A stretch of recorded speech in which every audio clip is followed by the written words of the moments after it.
How to Create a Glitch Monologues Season 4 Chapter 1. This is the first episode of Season 4 of How to Create a Glitch in the Matrix Monologues. In this episode, I will discuss a new concept which I developed in regards to the manner by which one bypasses the entangling deterioration of indirect ground. It was the idea that everything that posits something presupposes its opposite, and in that opposite there is a synthesis, which creates a new something, which presupposes its opposite, and so on and so forth. The secret of this theory was to become a contradiction of two opposing ideas, before the synthesis, to hold those two contradictory ideas inside oneself at the same instant, without allowing them to form into a new idea. The idea itself was simple, but the implications were not. It permitted me to experience reality in a kind of space where conscious action is divided into three possibilities. The first and second, the thesis or antithesis, the A or not A. The third, that which sublimated consciousness, the not A choice to allow one's consciousness to orchestrate an outcome, by choosing to be changed by it as a passive actor, rather than as an active participant. Imagine the universe is a vast tree of possibilities. Imagine now that most people have two ways that they navigate this tree of possibilities, one by action, the thesis, another by another action, the antithesis.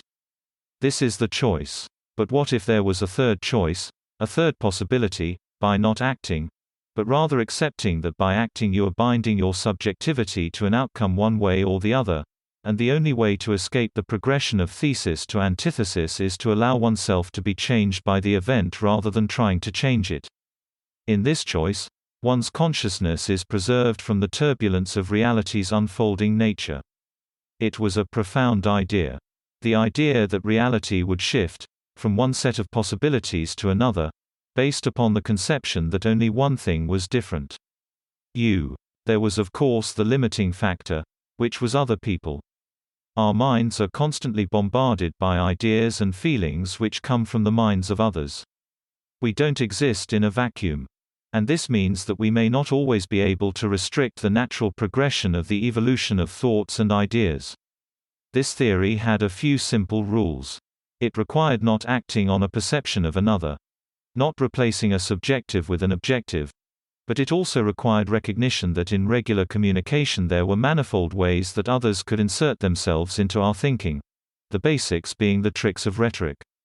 Isolating and restricting the ability of others to insert their ideas into our thought processes became the guiding principle. You must work hard to undermine every effort of persuasion, every fallacy of logic, every logical argument, and in time, I discovered a failing in my theory. The theory itself relied upon freeing oneself from the limits of objectivity through radical subjectivity.